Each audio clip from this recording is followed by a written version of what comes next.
সারাটা জীবন পৃথিবীর এই প্রান্ত থেকে ও প্রান্তে ছুটে বেড়ায় কিছু পাওয়ার জন্য। অথচ জীবনের শুরুটা যেমন ছিল, শেষটাও তেমনই শূন্য হাতে ফিরতে হয়।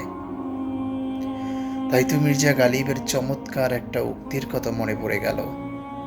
তিনি বলেছিলেন, পৃথিবীতে পোশাকবিহীন এসেছিলে হে গালিব, একটি কাফনের জন্য এত লম্বা সফর করলে।